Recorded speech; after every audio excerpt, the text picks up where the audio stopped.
આપણે છેલ્લા સત્સંગમાં રાગ અને દ્વેષની સારી એવી ચર્ચા થઈ. સૌથી મને લાગે છે કે પાયાના અવરોધો. હવે એના અનુસંધાને અનુરાગ વિશે વાત. પ્રશ્નનો પ્રકાર એવો છે કે રાગ અને દ્વેષ એને તો લગભગ આપણે કે જાણી છે, પણ અનુરાગ શું છે? પહેલા પ્રથમ તો રાગ છે એ જ્યાંથી પ્રગટે છે એનું કેન્દ્ર, રાગનું કેન્દ્ર છે એ ક્યાં છે? આપણી અંદર જે રાગ પ્રગટ થાય છે એનું કેન્દ્ર શું છે? તો એ કે રાગનું કેન્દ્ર શરીર છે, રાગનું કેન્દ્ર મન છે, રાગનું કેન્દ્ર ભાવ છે, રાગનું કેન્દ્ર બુદ્ધિ છે, રાગનું કેન્દ્ર અહંકાર છે. એટલે પેલું રાગ જ્યાંથી ઊભો થાય છે એ કેન્દ્ર આ છે. શરીરમાંથી ઊભો થાય, ભાવમાંથી ઊભો થાય, લાગણીઓમાંથી ઊભો થાય, માન્યતામાંથી ઊભો થાય, ધારણાઓમાંથી ઊભો થાય, સિદ્ધાંતોમાંથી ઊભો થાય, અહંકારમાંથી ઊભો થાય. તો રાગનો જન્મ છે એ આપણા સ્થૂળ સૂક્ષ્મ કારણ જે બોડી છે એની સાથે કનેક્શન દ્વારા થાય, તાદાત્મ્ય દ્વારા થાય છે. હવે આ જે રાગ છે એનું સેન્ટર તો આમ ફિઝિકલ અને સાયકોલોજીકલ જે આપણી અંદર છે એ છે. હવે અનુરાગનું કેન્દ્ર છે એ ક્યાં છે? અનુરાગ છે એનું કેન્દ્ર છે એ ક્યાં છે? મનમાં છે, બુદ્ધિમાં છે, શરીરમાં છે, અહંકારમાં છે. તો એ કે અનુરાગનું કેન્દ્ર ત્યાં નથી. તો એ કે અનુરાગનું કેન્દ્ર છે એ પ્રકૃતિની પારનું છે. અનુરાગનું જે કેન્દ્ર છે એ કેવું છે? તો એ કે પ્રકૃતિની પારનું છે. પ્રકૃતિની પારનું એટલે શું? તો એ કે પ્રકૃતિની પાર એટલે એ શરીરમાંથી નથી આવતું, એ બુદ્ધિમાંથી નથી આવતું, એ અહંકારમાંથી નથી આવતું. તો અનુરાગ ક્યાંથી આવે છે? તો એ કે અનુરાગ છે એ પ્રેમનું એક કિરણ છે. અને આ પ્રેમનું જે કિરણ છે એ આવે છે ક્યાંથી? તો એ કે આ પ્રકૃતિમાં સ્વના, આપણે જેને સ્વ કહી છીએ, સ્વના કેન્દ્રમાં જ્યાં લગીન જીવન હોય ત્યાં લગીન અનુરાગ ન હોય, પ્રેમ ન હોય. તો આ અનુરાગ છે એ આપણને ક્યારે થાય? તો એ કે અનુરાગ છે એ આપણે આ સેન્ટરોમાંથી બહાર નીકળી શકીએ. મનના સેન્ટરમાંથી, શરીરના સેન્ટરમાંથી, અહંકારના સેન્ટરમાંથી, બુદ્ધિના સેન્ટરમાંથી આપણે જો બહાર નીકળી શકીએ તો અનુરાગનું કેન્દ્ર ખુલે. એટલે અનુરાગના કેન્દ્રને ખોલવા માટે જરૂરિયાત છે અત્યારે જે જીવન આપણે જીવી છીએ એ અત્યારના જીવનની અંદર આપણને અસંતોષ લાગે. આપણે જે જીવન જીવી છીએ પ્રેમ વિહોણું છે, આનંદ વિહોણું છે, શાંતિ વિહોણું છે, એવું આપણે જીવન જીવી છીએ. અને એ જીવન પ્રત્યેનો જે અસંતોષ પેદા થાય આપણા જીવન પ્રત્યે, બીજાના લોકોના જીવન પ્રત્યે નહીં. બીજા લોકો ભાવ નથી બતાવતા, પ્રેમ બતાવતા નથી, એનો પ્રશ્ન નથી. પણ મારી અંદર ભાવ નથી, મારી અંદર પ્રેમ નથી, મારી અંદર નિષ્કામતા નથી, એ આપણને અંતરથી લાગે અને આપણને એમાંથી જે પ્રગટ થાય. એટલે અનુરાગનું કેન્દ્ર છે એ ક્યાંથી છે? તો એ કે આત્મામાંથી છે, પરમાત્મામાંથી છે. એનું કેન્દ્ર છે એ આમાં નથી. તો એ કેન્દ્રમાં દાખલ થવા માટે સ્વનું જે કેન્દ્ર છે એ છોડવું પડે.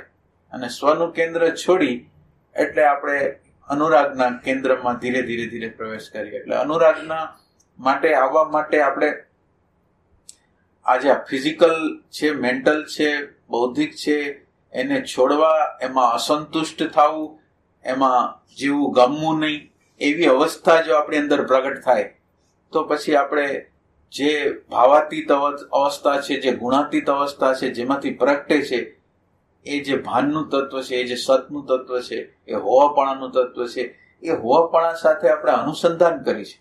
હોવાપણું છે એ પ્રકાશ છે, હોવાપણું છે નિરંતર છે. આપણી અંદર હોવાપણું છે કોઈને કોઈ રૂપે નિરંતર છે, પણ આ હોવાપણું છે એ જાય છે ક્યાં? તો કે હોવાપણું છે દ્રશ્યની અંદર આસક્ત થઈ જાય છે. હોવાપણું તો ચોખ્ખું છે, પણ હોવાપણાને આપણે ભૂલી જાય છીએ એટલે દ્રશ્યની અંદર આસક્તિ થઈ જાય છે. અને દ્રશ્યની અંદર આસક્તિ થઈ જાય છે એટલે રાગ છે એ રાગ ને દ્વેષ બે વસ્તુ આવે છે. એટલે આનું કેન્દ્ર જે આજે હોવાપણાનું જે કેન્દ્ર છે, હોવાપણું છે મિડલમાં છે. એક આગળ દ્રશ્ય જગત છે ને પાછળ અદ્રશ્ય જગત છે. હવે આ મિડલમાં રહેલું જે એટેન્શન છે, હોવાપણું છે, પ્રેઝન્ટ મોમેન્ટ છે, એ પ્રેઝન્ટ મોમેન્ટ પાછળનું જે મૂળ જે સ્ત્રોત છે એને ટચ કરી અને પછી શબ્દ સ્પર્શ રૂપ રસ ગંધ બાજુ જાય તો એની ક્વોલિટી આખી ફરી જાય. પહેલો સ્પર્શ મારો સ્મૃતિમાં થાય. પહેલો અત્યારે મારો સ્પર્શ છે સ્મૃતિમાં થાય છે. અને સ્મૃતિ શેની બનેલી છે કે અહંકારની બનેલી છે ને અહંકારને સુખ ક્યાંથી મળે એના કેલ્ક્યુલેશનમાંથી મળે છે. એટલે અત્યારનું આપણું જે જીવન છે એ સ્મૃતિ સાથે છે. આમાં મજા આવશે, આમાં મજા આવશે, આમાં મજા આવશે, આમાં નહીં આવે, આમાં નહીં આવે. એટલે શરીરનું સુખ, મનનું સુખ, ભાવનું સુખ, લાગણીનું સુખ, બુદ્ધિનું સુખ, અહંકારનું સુખ છે એ ઈચ્છે છે. અને આ અહંકારનું સુખ એટલે આપણે અત્યારે પહેલું હોવાપણું આપણું સ્મૃતિના તાદાત્મ્યની અંદર છે. એટલે આપણી અંદર રાગ છે, અનુરાગ નથી. પણ હવે આપણું જે હોવાપણ પહેલું જે આપણું હોવાપણું છે એ દ્રશ્યમાં તાદાત્મ્યમાં ન જાય, ડેટાની અંદર ન જાય, પણ અદ્રશ્ય જે તત્વ છે, હોવાપણું છે, ભાન છે, પ્રેમ છે, એના તરફ આપણું જો એટેન્શન છે આપણે જોડી અને પછી આ જગતને જવાનો પ્રયત્ન કરી તો આપણી અંદર અનુરાગનું જે તત્વ છે એ ધીરે ધીરે આપણી અંદર પ્રગટ થાય. એટલે અત્યારે આપણે હોવાપણાના કેન્દ્રમાં નથી, ભાનના કેન્દ્રમાં નથી, દ્રષ્ટાના કેન્દ્રમાં નથી. એટલે શું થાય? વિચાર ઉઠે છે, વૃત્તિ ઉઠે છે, ભાવ ઉઠે છે, અહંકાર ઉઠે છે, એની સાથે પડી જાય છે, એની સાથે તાદાત્મ્ય કરી છે. તો એની સાથે તાદાત્મ્ય કરવા દ્વારા આપણે કોને ભૂલી જાય છે? પ્રકાશને ભૂલી જાય છે, પ્રેમને ભૂલી જાય છે, આનંદને ભૂલી જાય છે. તો આપણો પહેલો એરો છે એ ભાનમાં જઈ શકે. આ એટેન્શન છે, એટેન્શન પેલું ટચ કરે એ આપણા ભાનને કરે, પ્રેમને કરે, આનંદને કરે, હોવાપણાને કરે, હોવાપણામાં જીવે અને પછી ટચ કરે શબ્દ સ્પર્શ રૂપ રસને. તો શું થશે કે અંદર રિએક્શનો પેદા થશે, અંદર આગ્રહો પેદા થશે, અંદર રાગ પ્રગટ થશે. પણ અંદર હોવાપણાના કેન્દ્રમાં હોવાથી એ નથી, જુદો રહેશે. અને જુદો રહેશે એટલે સ્વાર્થના કેન્દ્રની બહાર જવાનો છે. પોતાના જે ઈગોનું જે કેન્દ્ર છે, મનનું કેન્દ્ર છે, શરીરનું કેન્દ્ર છે, એમાંથી બહાર નીકળવાનો છે. એટલે બહાર નીકળવા માટે આપણે હોવાપણાનું સેન્ટર છે એને પકડવાનું છે. પહેલી મારી દ્રષ્ટિ હોવાપણામાં જાય અને હોવાપણામાંથી જોવામાં જાય તો આખી ક્વોલિટી છે આપણી ફરી જાય. અને અનુરાગનું તત્વ છે એમાંથી પ્રગટ થાય. વૈરાગ એટલે એક વૈરાગ્ય છે ને એક આપણે એને ગંગા સતીએ કંઈક એક સજાતી અને વિજાતી વૃત્તિ કીધી. ગંગા સતી વિજાતીય વૃત્તિમાંથી વૃત્તિને ખસેડી અને વિજાતીય વૃત્તિને ખસેડી વિજાતીયમાંથી અને સજાતીયમાં આપણે રાખી શકીએ તો સજાતીયમાં રાખ્યો એ અભ્યાસ છે અને વિજાતીયમાંથી લીધો એ વૈરાગ છે. એટલે દાખલા તરીકે આપણી સજાતીયતા શું છે? આપણી અંદર આપણે કોની હારે અનુસંધાન કરી તો સજાતીય કહેવાય અને કોની સાથે અનુસંધાન કરી તો વિજાતીય કહેવાય. તો કે આપણે શરીર સાથે તાદાત્મ્ય કરી, મન સાથે તાદાત્મ્ય કરી, અહંકાર સાથે તાદાત્મ્ય કરી, બુદ્ધિ સાથે તાદાત્મ્ય કરી, વસ્તુ સાથે તાદાત્મ્ય કરી, પદાર્થ સાથે તાદાત્મ્ય કરી. તો કે આ બધી વસ્તુ શું છે? વિજાતીય છે. આપણે અંદરથી દરેક માનવ છે અંદરથી શું ઈચ્છે છે? દરેક માનવ છે એ અંદરથી શું ઈચ્છે છે? પ્રેમ ઈચ્છે છે, શાંતિ ઈચ્છે છે, આનંદ ઈચ્છે છે. અને છતાં હાથ ક્યાં નાખે છે? શાંતિ ઈચ્છે છે, પ્રેમ ઈચ્છે છે, આનંદ ઈચ્છે છે, છતાં હાથ ઊંધામાં નાખે છે. જ્યાં દુઃખ મળતું હોય, જ્યાં દ્વૈત થતું હોય, જ્યાં સંઘર્ષ થતો હોય ત્યાં હાથ નાખે છે. એટલે અત્યારની જે આપણી પોઝિશન છે એ કેવી છે? તો એ કે ગમે છે મને પ્રેમ, ગમે છે મને આનંદ, ગમે છે મને શાંતિ, ગમે છે મને સમાધાન, પણ હું હાથ ક્યાં નાખું છું? તો કે મારો હાથ છે એ હંમેશા આનાથી વિરુદ્ધ દિશામાં જોઈએ. તો કે આનું કારણ શું છે? તો કે આપણી પ્રેમની દિશા છે, પ્રેમ છે એની દિશા છે એ આપણે ખોટી દિશાએ જાય છે. અહંકારને પ્રેમ માની છે, અહંકારની પૂજાને પ્રેમ માની છે, અહંકારને ડેવલપમેન્ટ કરે, અહંકારને એટેન્શન કોઈ આપે એને આપણે પ્રેમ નામ આપી છે. એટલે પ્રેમ શબ્દ છે એ આખી વસ્તુ જુદી છે. પ્રેમનો અર્થ ઈગોને પોષણ આપવું નહીં, પણ પ્રેમનો અર્થ છે હું હોવાપણામાં રહું, જોવાપણામાં રહું, પ્રેમમાં રહું. અને આ પ્રેમમાં રહેવાની જે પ્રક્રિયા છે મારા અપ્રેમની સ્થિતિને પ્રગટ કરશે. મારે અપ્રેમની સ્થિતિને દેખાડશે કે મારી અંદર પ્રેમ ક્યાં નથી. તો એ કે મારે આ પ્રકારનું ખાવું છે અને પીરસું કંઈક જુદું મને ભાવતું નથી, તો હવે મારી અંદર શું થશે? મને મારે અમુક પ્રકારનું કામ કરવું હતું અને ઘરના લોકો એ કામ કરતા અટકાવ્યું કે આ નહીં કરવાનું, તો શું થશે? એટલે આપણી અંદર રિએક્શન થવાના. તો એ કે શું કામ નથી? તો એ કે આપણે પ્રેમ વગરના છીએ. પ્રેમ વગરના છીએ એટલે એનો અર્થ શું થયો? હું એક સેન્ટરની અંદર ફસાયેલો છું, મારે કંઈક કરવાની અંદર મારો રસ છે અને હું એ રસને પકડી રાખવા માંગુ છું. હું સ્વાર્થના કેન્દ્રમાં જીવું છું અને સ્વાર્થના કેન્દ્રમાં જીવું છું એટલે પ્રેમ નથી, શાંતિ નથી, આનંદ નથી. તો મારે જો મારી અંદર પ્રેમ પ્રગટ કરવો હોય તો પ્રેમની આડે જે આવરણ હોય એને મારે ખસેડવા છે. એટલે વૈરાગનો અર્થ એમ છે કે વિજાતીય વૃત્તિ શું છે? તો એ કે દ્રશ્ય, આ જે સ્મૃતિ સાથેનું તાદાત્મ્યતા છે ને એ વિજાતીય વસ્તુ છે. હું સ્મૃતિ સાથે, ડેટા સાથે, સંસ્કાર સાથે, સ્મૃતિ સાથે, ભૂત સાથે, ભવિષ્ય સાથે તાદાત્મ્ય કરું એટલે હું વિજાતીય વૃત્તિમાં છું. પ્રોબ્લેમમાં જોવું 100% કે ન્યા કોઈ દી શાંતિ ન હોય, થોડું સુખનો આભાસ હોય પણ બાકી સતત રીતે એ સુખના આભાસની અંદર કેટલાય પ્રોબ્લેમ એની પાછળ શરૂ થઈ ગયા હોય. તો એવી આપણી અવસ્થા છે. એટલે વિજાતીયતાનો અર્થ એમ છે કે સ્મૃતિ સાથે જે તાદાત્મ્યની જે આપણી અવસ્થા છે એ વિજાતીયતા છે. ડેટા સાથે, શબ્દ સાથે, સ્પર્શ સાથે, રૂપ સાથે, રસ સાથે, ગંધ સાથે તાદાત્મ્ય છે અને એ તાદાત્મ્ય છે એ વિજાતીયતા. તો કે સજાતીયતા શું છે? તો કે હોવાપણું સજાતીયતા છે, ભાન દ્રષ્ટાપણું સજાતીયતા છે, પ્રેમ સજાતીયતા છે, આનંદ સજાતીયતા છે. તો હવે આપણે જો આ જ જોતું હોય અને આપણને દિશાની ન ખબર હોય તો આપણે એને રાઈટ દિશા આપવા માંગીએ છીએ કે ખરેખર આપણે પ્રેમને પ્રગટ કરવો હોય એટલે સજાતીય વૃત્તિની અંદર આપણી સુરતાને જવા દેવી જોઈએ. અને વિજાતીય વૃત્તિ છે એને વિજાતીય એટલે આપણું તાદાત્મ્ય કરી રાગ સાથે, દ્વેષ સાથે, લોભ સાથે, ઘૃણા સાથે. તો આપણે તાદાત્મ્ય કર્યું એટલે આપણે એની અંદર ઢસાઈ જવાના અને એ આપણા સ્વકેન્દ્રને, આપણા જે સાચો સ્વભાવ છે એમાંથી આપણને ચ્યુત કરી. તો વિજાતીનો અર્થ એમ છે કે હોવાપણું, ભાનપણું, પ્રેમપણું, શાંતિપણું કરતા જુદી દિશામાં, અશાંતિમાં જવું, દ્રશ્યમાં જવું, જળ વસ્તુમાં જવું, મનમાં જવું, બુદ્ધિમાં જવું, એવો અર્થ થાય. એટલે વૈરાગ્યનો અર્થ શું થાય? આમાંથી આપણી વૃત્તિ હટાવી, આ દ્રશ્યમાંથી, તાદાત્મ્યમાંથી, શબ્દમાંથી, સ્પર્શમાંથી, રૂપમાંથી, રસમાંથી, એટલે એનો ઉપયોગ કરવાનો છે.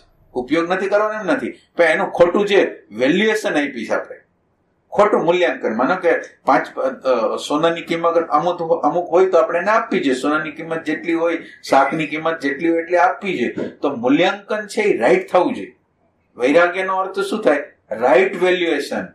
કે ભાઈ આ પૈસાની કિંમત કેટલી છે, અહંકારની કિંમત, વ્યક્તિત્વની કિંમત કેટલી છે, તો જેટલી કિંમત હોય એટલી કિંમત આપી વૈરાગ છે. જેટલું એનો વેલ્યુએશન આપવું. એટલે અત્યારે વૈરાગ નથી એટલે શું કહેવાય? વેલ્યુએશન ખોટી થઈ જાય છે. દ્રશ્યને, મેટરને, પદાર્થને વેલ્યુ અપાઈ જાય છે અને ક્વોલિટી જે છે, ક્વોલિટી જે પ્રેમ છે, ક્વોલિટી જે શાંતિ છે, ક્વોલિટી જે આનંદ છે એ મહત્વનું નથી આપણા માટે. આપણા બે વચ્ચે જો આપણે ચોઈસ કરવાનું આવે તો આપણે ઈગોને ચોઈસ કરી, પદાર્થને ચોઈસ કરી, શબ્દને ચોઈસ કરી, સ્પર્શને. પણ જે દેખાતું નથી, જે પ્રેમ વાળું છે, જે શાંતિ વાળું છે, જે નિર્વિચાર વાળું છે એને આપણે પસંદ નહીં કરીએ. આપણે તો શબ્દમાં જીવવું છે, આપણે વિચારમાં જીવવું છે. એટલે વૈરાગ્યનો અર્થ એમ છે કે વિજાતીય વૃત્તિ છે, હોવાપણું છે, ભાન છે, એનાથી વિરુદ્ધનું જે છે, જળ છે, દુઃખ વાળું છે, દ્વૈત વાળું છે, ત્યાંથી વૃત્તિને હટાડી અને આ સતની અંદર, ભાનની અંદર જોડવી. બસ આનો સાર છે. આખી સાધનાનો સાર શું છે? અભ્યાસ અને વૈરાગ.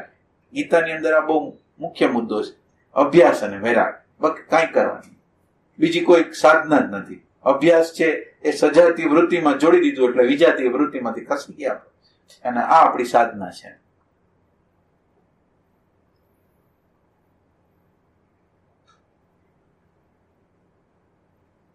વૈરાગ્ય એટલે શું થાય કે વેલ્યુએશન મને એટલી બધી પ્રેમની છે, એટલી બધી શાંતિની છે, એટલી બધી આનંદની છે, એટલી બધી સમ્યકતાની છે, અસંગતાની છે, એટલી બધી વેલ્યુ છે કે એની અપેક્ષામાં સંસારની અંદર ગમે ઘટના ઘટી જાય એની કોઈ વેલ્યુ નથી મારા.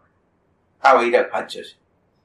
સંસારમાં આપણે ભલે નુકસાન થઈ જાય, આ થઈ જાય, એના માટે આપણે બધું પ્રયાસ કરી, પ્રયત્ન કરી, બધું બરાબર, પણ અંદરથી કઈ હલચલ ન થાય કે આ આપણી શાંતિ તો રહી ગઈ છે, આપણો આનંદ તો રહી ગયો છે, આપણો અંદરનો પ્રેમ તો રહી ગયો છે. એ સેન્સથી એ વૈરાગ છે. વેલ્યુએશન જો એને અંદરના જેટલા પદાર્થો, પૈસા, પ્રતિષ્ઠા, વ્યક્તિત્વ, જેટલી એની વેલ્યુ કાંઈ નથી એના માટે. એનો ઉપયોગ છે ને, ઉપયોગ કરે છે, પણ અંદરથી એની વેલ્યુ નથી. અંદરથી વેલ્યુ કોની છે? તો એ કે પ્રેમ તો ગુમાવવાનો નથી ને, શાંતિ તો ગઈ નથી ને, આનંદ તો ગયો નથી ને, તો મારા માટે કોણ છે?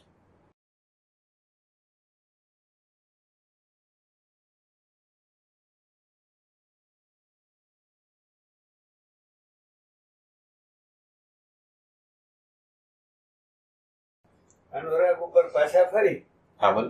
તો અનુરાગ એટલે રાગથી સાવ વૈપરીત છે, એ તો નક્કી થઈ ગયું. તો જે શબ્દ છે અનુ ને રાગ, એનો સાવ વિલક્ષણ અર્થ થાય. શું અર્થ?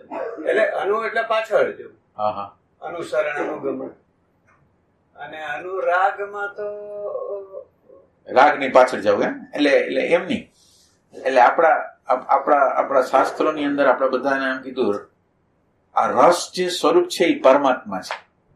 રસ સ્વરૂપ છે એ પરમાત્મા. માનો કે તમને કઈ પણ શબ્દમાં આવ્યો, સ્પર્શમાં આવ્યો, રૂપમાં આવ્યો, રસમાં આવ્યો, ગંધમાં આવ્યો, મિત્રમાં આવ્યો, કોઈની પણ અંદર રસ આપણને આવી ગયો, તો એ રસ છે એ આત્માનો રસ છે. અને આત્મા છે એ પોતાનો રસ છે. એ જયારે આપણે આત્મતત્વને ખોઈ નાખી છે, આત્મતત્વનું વિસ્મરણ કરી છે, એટલે ખોટી વેલ્યુએશન કરી છે. એટલે ખોટી વેલ્યુએશન કરી છે એટલે જે સુખ આત્માનું છે એ આત્મા જાણે કે શબ્દમાંથી, સ્પર્શમાંથી, મિત્રમાંથી, પૈસામાંથી, પ્રતિષ્ઠામાંથી, ટીવીમાંથી મળતું એવું લાગે ને, પણ ખરેખર આ જે રસ સ્વરૂપ જે પરમાત્મા છે, રસ સ્વરૂપ જે પરમાત્મા છે. હવે તમે વિચાર કરો કે તમને એક વસ્તુ ગમે છે, તમારો એક પાકો મિત્ર છે, અને પાકો મિત્ર છે ને તમે એને જોવો છો ને તમે સુખી થઈ જાઓ છો. પણ કંઈક એવી ઘટના ઘટે છે, એવો પ્રસંગ બને છે, એવી કંઈક વિચિત્ર ઘટના ઘટે છે, એની અંદર તમારો સંબંધ તૂટી જાય. હવે સંબંધ તૂટી ગયો તો હવે કાલે મિત્ર આવતો તો એનો આનંદ હતો, આજે એ મિત્રને જોઈ છે ને અંદર કટુતા થઈ જાય છે. તો આ વેલ્યુએશન આપી કોણે? જે સુખ થતું હતું એની વેલ્યુએશન આપી, અને હવે એનું વેલ્યુ લઈ લીધી. એ કોણે કર્યું? તો કે આત્માનો પોતાનું જે અંદરનું સુખ હતું, એ આત્માનો પોતાના સ્વભાવ સુખ હતું એને ખેંચી લીધું. આપણે જયારે આત્મતત્વને જાણતા નથી ત્યારે ખોટા વેલ્યુએશન દ્વારા રાગ થઈ જાય છે, દ્વેષ થઈ જાય. પણ એ રાગ થતો હોય ને, રાગ દ્વારા જે સુખ થતું હોય છે આત્માનું, અંદરના આપણા આત્માનું જ સુખ છે. એ આપણને જેમ કૂતરો હોય એ પોતાના દાઢથી હાડકાને ચાવે ને પોતાનું અંદરનું લોહી નીકળે ને એને એમ લાગે કે મજા આવે છે હાડકામાંથી, પણ હાડકામાંથી મજા નથી. હાડકું ખાય છે ને એના લોહી નીકળે પોતાનું. એમ શબ્દમાં જાય છે, સ્પર્શમાં જાય છે, રૂપમાં જાય છે, રસમાં જાય છે. આ હાડકું છે અને હાડકામાં કાંઈ નથી, એને ચાવે છે, પણ અહીંથી ખોટી વેલ્યુએશન વહી જાય છે. અંદર આત્મતત્વને જાણતા નથી એટલે એને એમ લાગે છે આમાં સુખ છે, આમાં સુખ છે, આમાં સુખ છે, એટલે એને એવું લાગે સુખ છે, પણ ખરેખર સુખ તો આત્માનું જ છે. એટલે હવે જે સુખ સ્વરૂપ જે આત્મા છે, કે જેટલું તમને જગતની અંદર જે સુખ દેખાય છે એ આત્માનું જ છે, અને એની પાછળ જવું એ અનુરાગ. મૂળ સ્ત્રોત જે છે, જે સુખનું કેન્દ્ર છે, સુખનો સ્ત્રોત છે, અને એ સુખના સ્ત્રોતની પાછળ જવું ને એ અનુરાગ છે.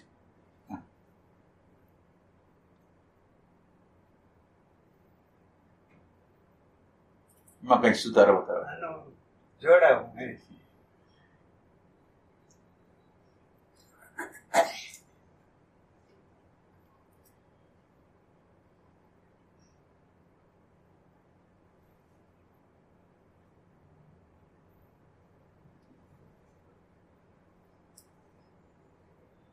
એટલે અનુરાગ તો પરમાત્મા પ્રત્યે જ હોય.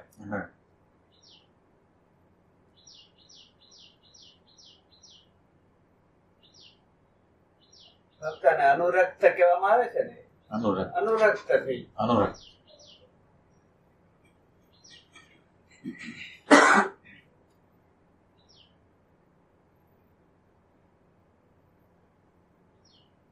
આત્મામાંથી જે વેલ્યુએશન ખેંચી લીધી. એટલે જે વેલ્યુએશન હતી એનું સુખ જે વર્તાતું એવી રીતે જે દુઃખ વર્તાણું એ કયા ભાગને વર્તાણું? એટલે દુઃખની અંદર મન છે ને, મનને તો એના સેલ્ફ સેન્ટર, મને એના પોતાના સેલ્ફ સેન્ટર અનુસાર, એટલે મને માનો કે તમે મને અનુકૂળ છો એટલે મને તમારી અરે મિત્રતા ગમે છે, મારા અહંકારને અનુકૂળ છો એટલે એને વેલ્યુ આપી છે, અહંકારના રેફરન્સથી મેં વેલ્યુ આપી છે. હવે અહંકારના રેફરન્સથી વેલ્યુ આપી છે તો અહંકારને કોઈ પ્રોબ્લેમ થાય એટલે વેલ્યુ પાછી ખેંચી ગઈ. અહંકારને પ્રોબ્લેમ થઈ ગયો, અહંકારને કોઈ એને કંઈક ઈચ્છા હતી, એને અપેક્ષા હતી, એ એનો ભાગીદાર હતો, એમાં એને કંઈક દગો કર્યો, કંઈક કર્યું, જેવી કંઈક વસ્તુ કરી દીધી જે અહંકારને પોસાય નથી. તો અહંકારને વેલ્યુ આપતા આવડતી નથી અને વેલ્યુ લેતા ક્યાં વેલ્યુ થઈ જાય છે એ ખબર પડતી નથી, પછી વેલ્યુ પાછી લઈ લે છે એ ખબર પડતી નથી. એ તો અહંકારના રેફરન્સથી રાગ કરી લે છે ને અહંકાર આમાંથી મને સુખ કેટલું મળશે, આ વ્યક્તિમાંથી, આ વસ્તુમાંથી, આ પદાર્થમાંથી, આ પરિસ્થિતિમાંથી મને સુખ કેટલું મળશે એ એનું કેલ્ક્યુલેશન છે. અને એ કેલ્ક્યુલેશન જ્યાં તૂટે છે ત્યાં દ્વેષ પ્રગટ થાય. એટલે આ આપોઆપ એક કોન્શિયસ પ્રક્રિયા હોય, જાગૃતિપૂર્વકની પ્રક્રિયા હોય કે એમાં એને વેલ્યુ આપવાની હોય. માનો કે વ્યવહાર કરવો છે, ધંધો કરવો છે, પણ ધંધો તો કરવો જ જોઈએ, તો ધંધાને વેલ્યુ આપી, પણ ધંધાને વેલ્યુ પોતે અંદરથી એટલે એને પોતાની સમજથી આપે છે કે પૈસો કમાવો જરૂરી, પણ પૈસો કમાવા માટે હું શાંતિને, પ્રેમને, આનંદને ગુમાવીશ નહીં. તો એ એનો ઉપયોગ થયો. અને અત્યારે ડેટા છે એ આપણો ઉપયોગ કરે છે. આપણું મન એની મેળે મેળે એને અહંકારની વિરુદ્ધ જાય, અહંકારની અનુકૂળ આવે એટલે સુખ દુઃખના અનુભવ કરે છે, પણ આપોઆપ યાંત્રિકતાથી, બેહોશીથી, તમસ દ્વારા. તો આપણે ભ્રમણામાં છે અને એ આપણે ડેટા જેવા છે. એટલે આપણને ખબર નથી કે આપણે શું કામ આમ કરીશ, પણ આપણા સ્વાર્થના કેન્દ્રમાં જીવી છીએ એટલે થઈ જવાનું છે.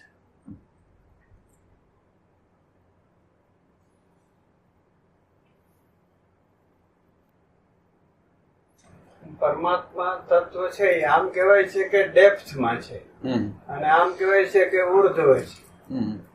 તો એ ખરેખર ક્યાં ગહેરાઈમાં છે કે ઉર્ધ્વ છે? શું કરશું આમાં? વૃક્ષ કેમ અંદર એના મૂળિયા અંદર જાય ને ઓલું બહાર નીકળે, એટલે આ ઊંડાઈ છે એ હાયર કે છે ને, હાયર છે. એટલે હાયર શબ્દનો અર્થ ઊંચો નહીં. આમ આપણે ઊંચાઈમાં જે શબ્દ વાપરી છે એ સમજમાં નથી. એ આખું ક્વોલિટેટિવ, આપણે જેમ કહેવાય ને કે આપણો ડાયમેન્શનનો ફેર છે. હાયર શબ્દનો એટલે હાયર ડાયમેન્શન છે. એટલે આમ આપણે અહીંયા નીચે ને આમ ઉપર એ રેફરન્સ એમાં નથી. હાયર શબ્દ જયારે વાપરે છે ત્યારે હાયર નો અર્થ એમ છે હાયર ફ્રીક્વન્સી છે. હાયર ફ્રીક્વન્સી છે એટલે હાયર ફ્રીક્વન્સી અહીંયા બધા પ્રકારની ફ્રીક્વન્સીઓ છે, લોઅર થી માંડીને હાયર પ્રકારની. ભૂવ સ્વ જન તપ સત્યમ પરમ સત્યમ, આ બધા લોક જે કે છે ને એ ફ્રીક્વન્સી છે. હવે એ ફ્રીક્વન્સી અહીંયા છે જ, બધી ફ્રીક્વન્સીઓ અહીંયા હાજર જ છે. અને હાજર છે. હવે એમાં હાયર શબ્દ દ્વારા શું થાય, હાયર ડાયમેન્શન છે કે જેની અંદર આપણે કલ્પના ન કરી શકી એવી એક ડાયમેન્શન છે, જેની અંદર પ્રેમ છે, જેની અંદર શાંતિ છે, જેની અંદર નિર્વિચાર અવસ્થા છે, નિર્વિકલ્પ અવસ્થા છે, એવી અવસ્થા છે. એટલે એ ડેપ્થમાં પણ છે, એ ડેપ્થમાં પણ છે અને હાયરમાં. ડેપ્થ એટલે શું છે? ડેપ્થ જે સેન્સ છે એ કેવો છે? ડેપ્થ એટલે હું અંદર ઉતરતો જાઉં. એટલે અંદર ઉતરતો જાઉં એટલે અત્યારે હું ક્યાં છું? તો કે અત્યારે તો આ કોઈ પણ વસ્તુ જોઉં, હું કોઈ પણ વસ્તુ, શબ્દ, સ્પર્શ, રૂપ, રસ, ગંધનો અનુભવ કરું એટલે જેવું કંઈક જોઉં એવું અંદરથી સ્મૃતિમાં એના વિશે રાગ હોય તો રાગ, દ્વેષ હોય તો દ્વેષ, ગમે તો ગમે, ન ગમે તો ન ગમે. એટલે અત્યારે આપણી અવસ્થા આવી છે કે કોઈ વસ્તુને જોઈ છે અને સ્મૃતિના માધ્યમ દ્વારા એની અનુભૂતિ કરી છે. આપણે આટલું કરી છે અત્યારે. હવે ડેપ્થ નો અર્થ એવો છે કે હવે તો ખાલી આમ જ છે. ખાલી માનો કે આપણે શરીર તરીકે આપણે જીવી છીએ, આપણે આ શરીર તરીકે જ જીવી છીએ ને સવારથી સાંજ લગીનો વ્યવહાર શરીર રૂપે જ કરી છે. શરીરની સિવાયના કાંઈ પાછળના કોઈ જગતની આપણને ખબર નથી. ત્યારે ડેપ્થ નો અર્થ શું છે કે આ શરીર તો છે, દેખાય તો છે, પણ આ શરીર દેખાય છે એની પાછળ શું છે? શરીર દેખાય છે એની પાછળ શું છે? આ શરીર જે ગતિમાન થાય છે, ગતિવાળું થઈ શકે છે, જળ વસ્તુ હોવા છતાં એ ગતિ કરે છે, કોના આધારે કરે છે? ડેપ્થમાં જવા માટે શું કરવાનું કે હવે ડેપ્થમાં જ જવું છે, તો હવે આપણે ડેપ્થમાં જવા માટે આ શરીર છે એને શરીરને થોડું નિષ્ક્રિય કરી દઈએ. અને શરીરને નિષ્ક્રિય કર્યું ને શાંતિથી આપણે શ્વાસમાં રહ્યા, કોઈ પણ વસ્તુમાં આવી ગયા, તો ધીરે ધીરે ધીરે ધીરે ધીરે ધીરે ધીરે ધીરે ધીરે આપણને શરીરની પાછળનું જે એનર્જીનું જે તત્વ છે એ એનર્જીના તત્વની પ્રતીતિ થાય, એનર્જીના જે ફિલિંગો થાય, એનર્જી, અને આપણે અનુભવ પણ કરી શકીએ. જો આપણે થોડો પ્રયોગ કરી તો આપણને આખું બોડીને એનર્જી સિવાય કાંઈ ન લાગે. કે આપણે અંગૂઠાથી માંડીને આખા બોડીમાં 15-15 સેકન્ડ 20-20 સેકન્ડને માટે શરીરની એક સંવેદના, એને 15 સેકન્ડને માટે ખાલી જ્યાં અંગૂઠામાં એક સંવેદના લઈ, અંગૂઠાને આગળ સંવેદના લઈ 15-15 સેકન્ડ, તો આ 15-15 સેકન્ડ જે સંવેદના લેવાની આખી પ્રક્રિયા કરીને એટલે આમ અંદર અંદર કંઈક થાય, ઝણઝણાટી જેવું થાય, કંઈક થાય, અને પછી આખા બોડીને એક સાથે અનુભવવાનું. તો આપણને પ્રાણમય બોડી જે આપણો છે એનો અનુભવ થાય. તો આ સ્થૂલ બોડીની પાછળ આપણે આ સાધના કરી એટલે થાય શું? સાધના કરવા દ્વારા એનર્જીનો બચાવ થાય, અને એનર્જીનો બચાવ થાય એટલે જે ઉર્જા જે આપણે બચી એ ઉર્જા જાશે ક્યાં? તો કે ઉર્જા છે એ ઉર્ધ્વ જાશે, અને ઉર્ધ્વ જાશે એટલે આપણે એને શક્તિનું જાગરણ કહીશું. એ શક્તિનું જાગરણ છે એટલે એનર્જીની બધી પ્રતીતિઓ થશે. એટલે આપણે બીજા ડાયમેન્શનમાં પ્રવેશ કર્યો, શરીરની પારનું જે પ્રાણનું જે તત્વ હતું એ ડાયમેન્શનમાં પ્રવેશ કર્યો, એટલે આપણે ડીપમાં ગયા. શરીરની હજી ઊંડાણમાં જે હતું એ ડીપ હતું, પ્રાણ હતો એમાં ડીપમાં ગયા. હવે પ્રાણની બધી અનુભૂતિઓ, સંવેદનાઓ તો છે, અને એ સંવેદનાઓ તો થાય, પણ એ સંવેદનાઓ થવા દ્વારા તો શું? સંવેદનાઓ થાય છે પણ રાગ દ્વેષ અજ્ઞાન તો જાતું નથી. એટલે હવે એના પછીનું હાયર ડાયમેન્શન શું છે? તો કે આ જે સંવેદનાઓ છે એમાં કઈ ફસાવાનું નથી, પણ આપણા મૂળ મુખ્ય મુદ્દો જે છે રાગ દ્વેષ અજ્ઞાનનો મુદ્દો છે, એને આપણે એના ઉપર કંઈક કામ કરવાનું છે. તો હવે કે એના ઉપર કામ કરવું હોય તો હવે તમે એનાથી નીચેના સ્તરો, એનાથી જે ડીપમાં છે એમાં જાઓ. તો કે એની ડીપમાં શું છે? તો કે ડીપમાં મન છે, ભાવ છે. તો કે હવે તમે તમારા ભાવ ઉપર તમારી નજર કરો. હવે આ એનર્જી તો એની રીતે કામ કરશે, એનર્જી પોતે ક્રિયાશીલ થઈ ગઈ છે, પણ હવે એનર્જીને ખાલી એનર્જી છે એ એનર્જીને ખાલી રાઈટ યુઝ કરવાનો છે. તો કે રાઈટ યુઝ કરો એનર્જીને. હવે એમાં એનર્જીની મજા ન લ્યો, પણ એનર્જીનો રાઈટ યુઝ શું છે? તો કે રાઈટ યુઝ છે એનાથી થોડા જુદા થઈ જવું, દ્રષ્ટા થઈ જવું, હોવાપણામાં જીવવું. તો એ હોવાપણામાં જીવવા દ્વારા આપણી અંદર જે રાગ પ્રગટ થશે, જે દ્વેષ પ્રગટ થશે, તો એ રાગ અને દ્વેષ પ્રગટ થશે, એને જોશું, સમજશું, એના મૂળ સાથે જાશું. તો હવે આની નીચે આવ્યું શું? તો કે આ એનર્જીની નીચે આવ્યો રાગ દ્વેષ આવ્યો. અત્યારે જે અનુભવ કરી છે એ રાગ દ્વેષ છે. તો એ રાગ દ્વેષને બરાબર રીતે આપણે સમજવા માંડી, અને રાગ દ્વેષ, અને આપણને રાગ ન ગમે ને દ્વેષ, રાગ એક ગુલામી લાગે. રાગ શું કામ? એને તો કે રાગ એટલા માટે છે કે મારી અંદર કોઈ આનંદ નથી, મારી અંદર કાંઈ નથી, એટલે હું બીજી વ્યક્તિને ચોંટું છું, વસ્તુને ચોંટું છું, પરિસ્થિતિને ચોંટું છું, કોઈ સિદ્ધાંતને ચોંટું છું, કોઈ માન્યતાને ચોંટું છું, કોઈ ધર્મને ચોંટું છું, કોઈ ગુરુને ચોંટું છું, કોઈ પણ વસ્તુને હું ચોંટી જાઉં છું. પણ એ ચોંટી જવાનું કારણ શું છે? મારી અંદર કાંઈ નથી, મારી અંદર આનંદ નથી, હું ખાલી છું. એટલે રાગનું કારણ છે ખાલીપો છે. અને આ રાગની અંદર હું ભળતો નથી. જો આ રાગની અંદર ભળતો નથી, અને આ રાગ છે એ મને અંદર કેટલા બધા પ્રકારના તાપ આપે છે એની મને ખબર છે. દ્વેષ છે એ કેટલા પ્રકારના તાપ, કેટલા પ્રકારની ગુલામીઓ કરે છે એનું હું ઓબ્ઝર્વેશન કરું છું.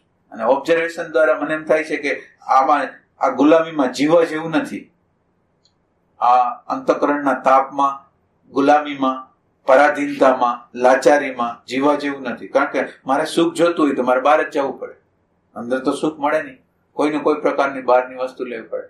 તો હવે આ અંદર જે સુખ નથી મળતું, અને બહાર જે આપણે સુખ તરફની દોડ થાય છે, એ આપણે દ્રષ્ટા દ્વારા આપણે ધીરે ધીરે આપણે પેલા પ્રાણને ઠીક કર્યા છે, પ્રાણ શાંત થયા છે, અંદરનો આનંદ મળ્યો છે.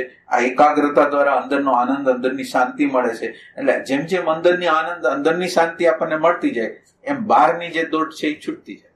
એટલે આપણે અંદર રાગનું જે ફિલ્ડ છે એના પર જો વ્યવસ્થિત રીતે કામ કરી તો આપણી અંદર પોઝિટિવનેસ આવે, અહોભાવ આવે, આશ્ચર્ય આવે. બધા એંગલો, ઘટનાઓ ઘટે, અત્યાર લગીના આપણા એંગલો નેગેટિવ હતા, પણ હવે જે ઘટના ઘટે છે એમાં પરમાત્માનો સંકેત કેવી રીતે છે એને આપણે સમજી શકીએ. આ લેવલ ઉપર જો આપણે રાગ ઉપર જો બરાબર રીતે કામ કરવા માંડ્યા હોય ને તો પરમાત્માની ભાષા સમજવા માંડે, પરમાત્માના સંકેતો સમજાવવા માંડે, અસ્તિત્વ શું કરવા માંગે છે આ પરિસ્થિતિ દ્વારા, આ ઘટના દ્વારા, એ આપણને ખબર પડવા માંડે. તો આપણી અંદર હાયર ઇમોશન જાગી જાય. આ લોઅર ઇમોશન છે, આપણે હાયરમાં રહી અને લોઅર ઇમોશનને ખોલ્યું નીચેથી, ડીપમાંથી, અને ડીપમાંથી ખોલી અને ડીપમાં હતું એટલે આત્મતત્વને, શાંતિ તત્વને અવરોધ કરતું હતું. હવે એ અવરોધ કરવાના એને ડીપમાંથી કાઢી અને આપણી અંદર પોઝિટિવનેસ, અહોભાવ, આશ્ચર્ય એ આપણી અંદર પ્રગટ થયું. આપણા માટે કોઈ કામ કરે છે, આપણા માટે કોઈ કંઈક કરે છે તો આપણને એના પ્રત્યે અહોભાવ થાય અને આપણા માટે શું કર્યું. આપણને અત્યારે અહોભાવ નથી થતો કે એને કરવું જ જોઈએ, એ તેની ફરજ છે, એમ નહીં. હવે એને એમ લાગશે કે એના પ્રત્યેનો એને અહોભાવ થશે.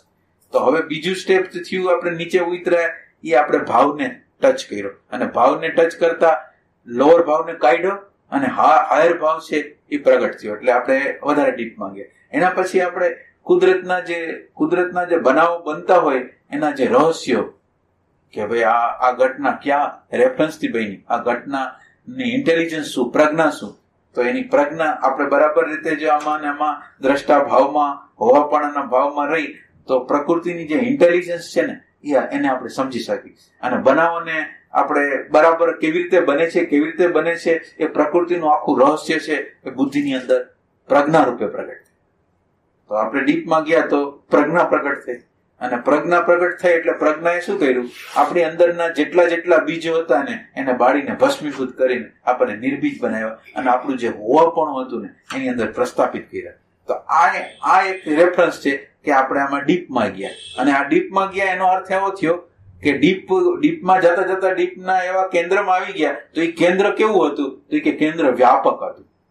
એટલે નીચે આપણે ડીપમાં ગયા અને બધામાં વ્યાપી પણ ગયા. એટલે આપણે કર્યું શું, તો કે અંદર ડીપમાં એક જગ્યાએ વયા ગયા અને એ જે જગ્યા હતી એ વ્યાપક હતી, એ પ્રેમ વાળી હતી, એ શાંતિ વાળી હતી, એ આનંદ વાળી હતી. એટલે બધી જગ્યાએ પરમાત્માનું દર્શન આપણને થાય. એટલે ડીપનો રેફરન્સ એવો છે, ડીપ અને હાયર.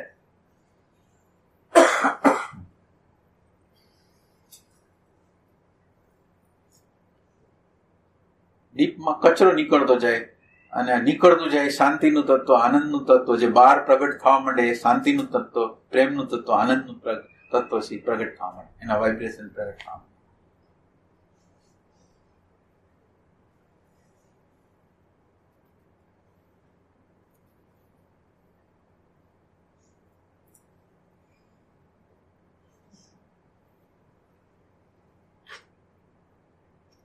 આપણે કોઈ મંદિરમાં જાય છીએ, ક્યાંક જાય છીએ તો આપણને મંદિરમાં જાય છે, સંત આગળ જાય છે, કોઈ સાધક આગળ જાય છે તો આપણે એનો ચહેરો ખાલી નથી જોતા, એની આકૃતિ નથી જોતા.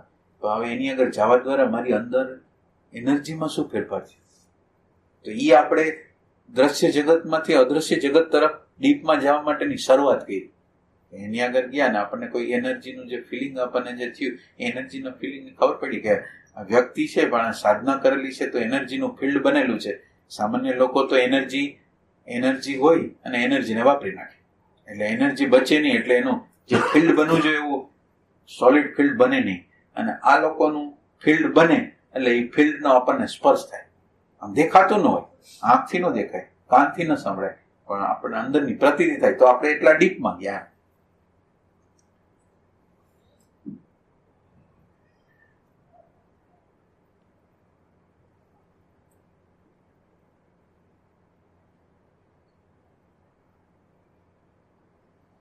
ડીપરમાં જેમ જાય ને ફ્રીક્વન્સી છે ને એ હાયર થતી જાય, ફાસ્ટ થતી જાય. ઓલી અત્યારે આપણે જે ફ્રીક્વન્સી છે સ્લો ફ્રીક્વન્સી, સ્લો ને આપણે તમસ કહી, સ્લો ફ્રીક્વન્સી છે એને તમસ કહી, અને હાયર ફ્રીક્વન્સી છે એ આત્માની ફ્રીક્વન્સી હાયર છે, બહુ ફાસ્ટ છે. એટલે જેમ આપણે લોઅર ને છોડતા જાય એમ હાયર ફ્રીક્વન્સીમાં આપણો પ્રવેશ થતો જાય. એટલે આપણી સામે જુદા જુદા જગતો ખુલતા જાય. આ સ્થૂળ જગત સિવાય સૂક્ષ્મ જગત, કારણ જગત, એ બધા આપણી સામે ઓપન થતા જાય.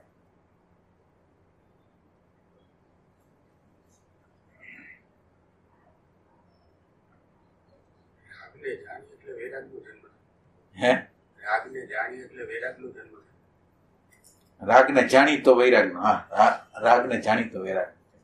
રાગ શું છે એનું આખું દર્શન કરું છું.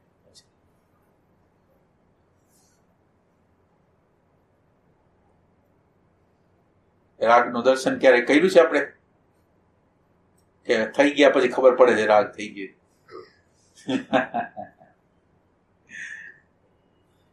એમાં શું થાય પછી જયારે પ્રોબ્લેમ થાય ને, રાગ લગીને તો ઢળાઈ જાય ત્યાં લગીને ન વાંધો આવે. પછી રાગનો પ્રકાર કેવી રીતે હાલે એ આપણે વાત કરી. રાગ કેવી રીતે ધીરે ધીરે ધીરે પ્રવેશ કરતો જાય. પેલા આપણે માનો કે પાડોશી હોય તો એકબીજાને કંઈક મદદ કરતા હોય, કંઈક વાતચીત કરી, પછી ધીરે ધીરે હેલ્પ કરતા માંડી. હેલ્પ કર્યા પછી થોડુંક આપણે કંઈક ખાવાનું બનાવીએ તો એને આપી, એ આપણને આપે. આટલું થયું પછી અપેક્ષા થઈ જાય કે હું એને આપું છું તો એને આમ કરવું જોઈએ, હું એને આ કામમાં આવું છું, એટલે અપેક્ષા.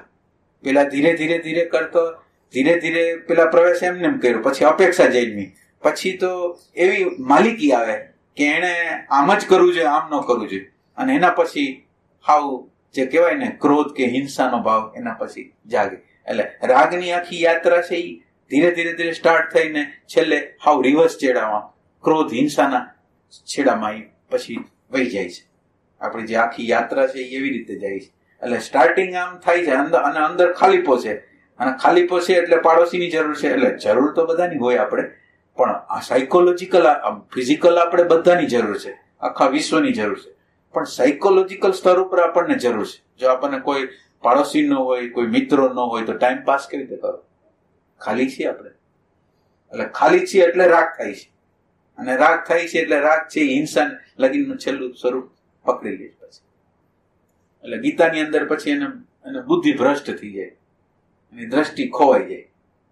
એ જયારે છેલ્લું જે અંતિમ ચરણમાં આવે ને એટલે બુદ્ધિ કામ કરતી બંધ થઈ જાય, તમસ થઈ જાય અંદર.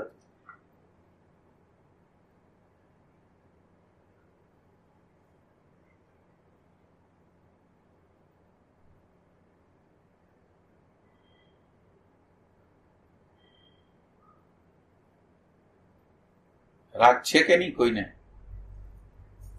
રાગ હોય કે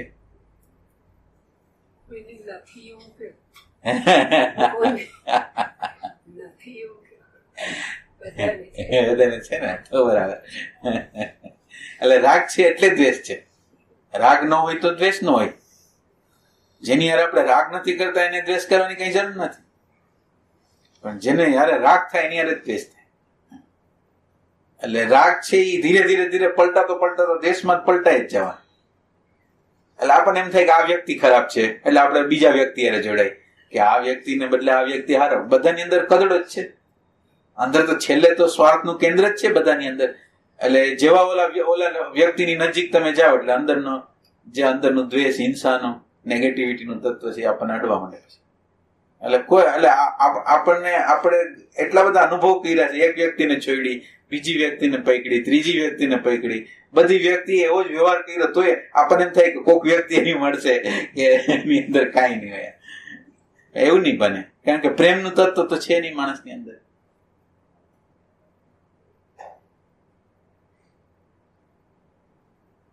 રાગ દ્વેષ એક સિક્કાની બે બાજુ. હા, તો અનુરાગની બીજી સાઈડ કઈ કહેવાય? ટૂંકમાં કેવું? અનુરાગની સ્થિતિમાં દ્વૈત નથી, આમાં અદ્વૈત તરફની યાત્રા છે. અનુરાગ છે એવી વસ્તુ છે એમાં દ્વૈત નથી, બીજું કઈ નથી. આમાં દ્વૈત છે, જોડકા છે, આમાં જોડકા નથી.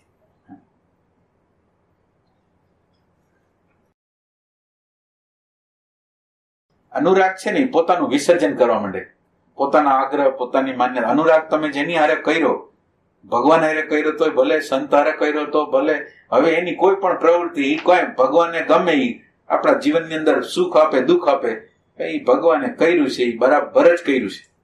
તો હવે તમને એની કમ્પ્લેન, ફરિયાદ કઈ છે નહીં. ઈ જે કરે તમને એના પ્રત્યે અનુરાગ છે. અનુરાગનો અર્થ એમ નહીં કે અનુકૂળતા. રાગ છે એ અનુકૂળતા હોય અને અનુકૂળતા પ્રમાણે વર્તે તો ખુશ થાય. ત્યારે અનુરાગ વાળો તો ઊંધી દિશામાં, એને ઉલટું થાય ત્યારે એ રાજી થઈ જાય. ઉલટું થાય ત્યારે પણ એ રાજી થઈ જાય.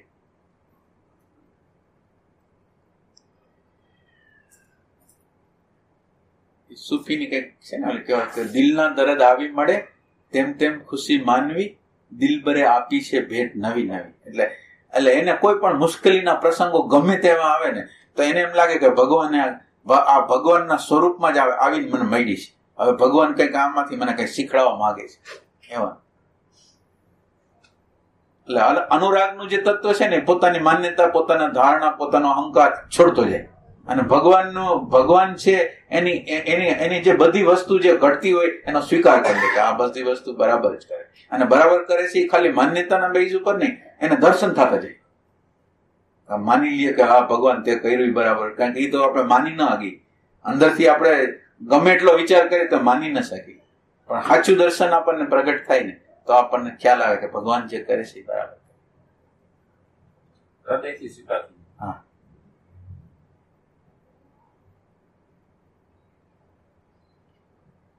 અત્યારે આપણે પછી એના કારણો ગોતી છીએ કે ભગવાને આના માટે કર્યું ના, એમ નહીં. એ આપણને કારણ દેખાય જ છે. બધું કારણ આપણી સામે છતું થઈ જાય કે એને શું કામ આ ઘટના ઘટી હતી એ આપણને આખા આપણે આ લેવલ પ્રમાણે 4-5 એંગલ તો દેખાય જ છે.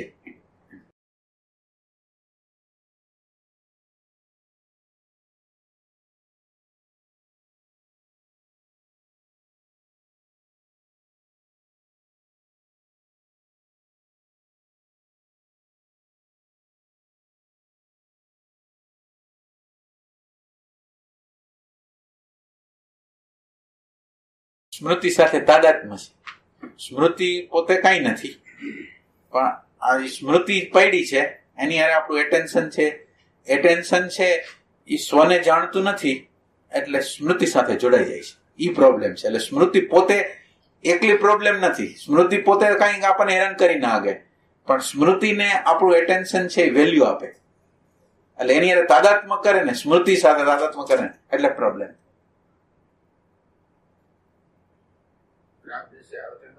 એમાંથી એટલે રાગ દ્વેષ નો અર્થ એવો જ છે કે આપણે આપણા અંદર આનંદ ન હોય તો આપણે ક્યાંક બહાર આનંદ ગોતવાના છે, અને બહાર આનંદ ગોતવા જવાના એટલે અમુક અનુકૂળતા પ્રમાણે સંબંધો રહીએ ને પ્રતિકૂળતા બધે તૂટી જાય એટલે રાગ દ્વેષ આવવાના જ, નેચરલ જ.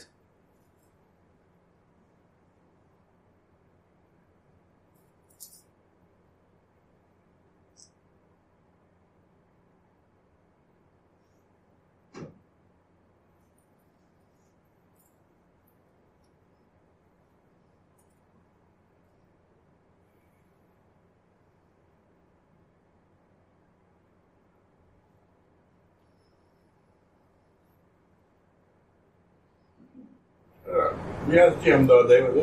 હા, એને એક વાર પૂછ્યું હતું કે સ્મૃતિ અમારે બધાની હોય છે, હા, તમારે સંતોને શું હોય? હા, કે સ્મૃતિનો ભંડાર તો અમારે હોય, હા, પણ અમે જરૂર પડે ત્યારે ખોલી બહાર કાઢી પાછું બંધ કરી. અચ્છા, એટલે એ સ્મૃતિ અમને નડે નહીં. નડે નહીં. અચ્છા,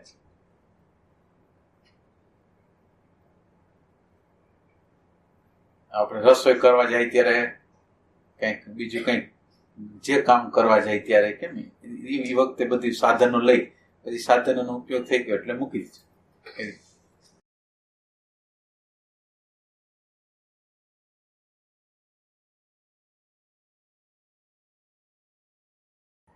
એટલે સહજ જાગૃત હોય છે ને, સહજ જાગૃતિ હોય ત્યારે થાય. ત્યારે ના એ તો બહુ એટલે આમાં પ્રયાસ છે. એટલે એ તો જેવી તેવી વસ્તુ નથી.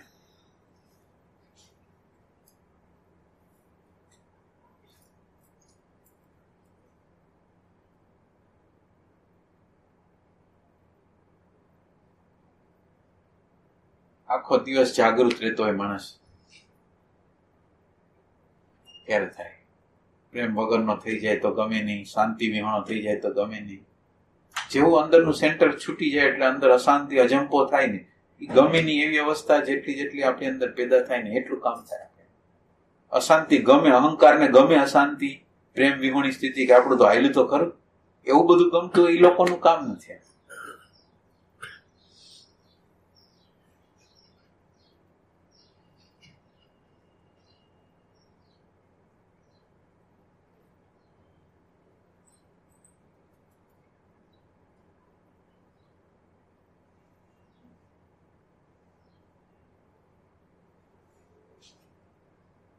અહંકાર ને પોષણ કરી એને મજા આવતી હોય.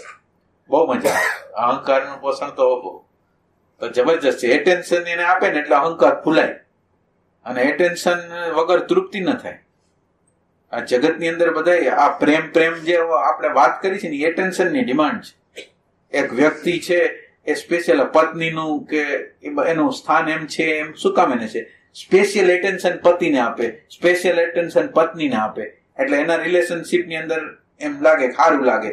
પણ વસ્તુતા એ ખાલી એટેન્શનની ક્વોલિટી જોઈ છે, અને એટેન્શન ઈગોને જોઈ છે.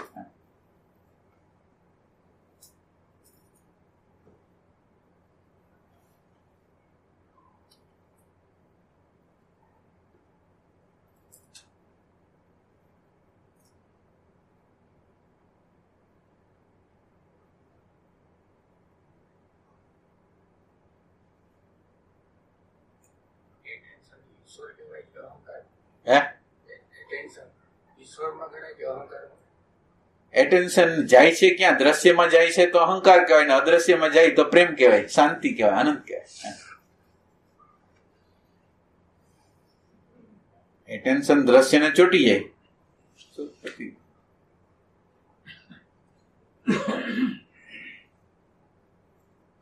મત્સ્યવેદ જેવું જ કરવું જોઈએ. ઓલા અર્જુને મત્સ્યવેદ કર્યો હતો ને, મત્સ્યવેદ ની અંદર એને મત્સ્યવેદ એવી રીતે હતો કે એને પ્રતિબિંબને જોવાનું ને બિંબને વિંધવાનું. પ્રતિબિંબ જોવાનું ને બિંબને વિંધવાનું. નજર ક્યાં છે એની? પ્રતિબિંબમાં. અને અંદરની સુરતા ક્યાં છે? તો કે બિંબમાં. એમ આપણું જે એટેન્શન છે એ બહારના જગતને જોશે, શબ્દ, સ્પર્શ, રૂપ, રસ, ગંધના. એટલે આપણે જે જોશું એ આભાસ જોશું. આપણે આભાસ એટલે શું ખબર છે? આ વસ્તુ આપણી અંદર જાય, એનો આપણી અંદર એક ચિત્ર બને, અને આનો ફોટો પડી જાય. આનો જે ફોટો પડી ગયો ને એ ઇમેજ થઈ ગઈ, અને આ ફોટો છે એ ફોટાને આપણે જોઈશી. આપણે જે ઇમેજ છે ને, ઇમેજ ને જોઈશે. એટલે હવે આપણે જે જોઈશી એ પ્રતિબિંબ છે, અને હવે એટલે બહાર આપણી નજર છે એ પ્રતિબિંબ ઉપર છે, આભાસ ઉપર છે, અને આપણું અંદરનું લક્ષ છે સચ્ચિદાનંદ સ્વરૂપ જે પરમાત્મા છે, આ બધાની અંદર આધાર રૂપે જે પડેલા છે, એવો ભાવ આપણને થાય ને તો એ મત્સ્યવેદ કહેવાય. એટલે જ્ઞાની લોકોની દ્રષ્ટિ કેવી હોય? નામરૂપના જગતને જોતા હોય, પણ નામરૂપના મૂળ, એટલે આમ ઇન્દ્રિયો તો જ્ઞાનીની હોય કે અજ્ઞાનીની હોય, બેયની ઇન્દ્રિયો તો બહારના જગતને જ જોશે, પણ અંદરની સુરતા હશે ને એ એની આધારને જ જોશે. મત્સ્યવેદ.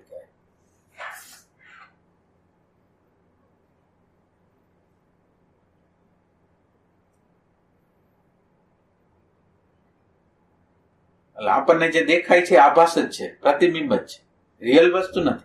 આપણે જયારે એને ટચ કરી છીએ ત્યારે આભાસ જ બની જાય છે. ઓલું ફેક્ચ્યુઅલ વસ્તુને અડી જ ન ગઈ. માનો કે કોઈક બહારની વસ્તુ, સૂર્યને અડવો છે આપણે, સૂર્યને સીધો અડવો છે આપણે, તો સૂર્યને અડવા માટે અંદર જવું પડે. અંદર ગયા પછી સ્મૃતિમાં જવું પડે, અને સ્મૃતિને ટચ કરી સૂર્યને જોઈ શકે. એટલે સૂર્ય દેખાય જ નહીં. આપણે જે નામ રાખેલું, સૂર્યને ખબર નથી મારું નામ સૂર્ય છે, આપણે પોતે નામ રાખેલા છે. એટલે આપણા જે એના વિશેની જે આપણી કલ્પના હોય ને એને આપણે જોઈ, પણ રિયલ સૂર્યને તો ક્યારેય જોઈ ન શકે. રિયલ કોઈ વ્યક્તિને ન જોઈ શકી, કોઈ રિયલ વસ્તુને જોઈ જ ન શકી. એના વિશે જે આપણી અંદર અભિપ્રાયો પડેલા હોય, માન્યતાઓ પડેલા હોય, એને આપણે જોઈ છે. એટલે આપણે આપણને જ જોઈ છે. એટલે આપણને બહાર ખરાબ દેખાતું હોય તો એના અર્થ ખરાબી અંદર છે.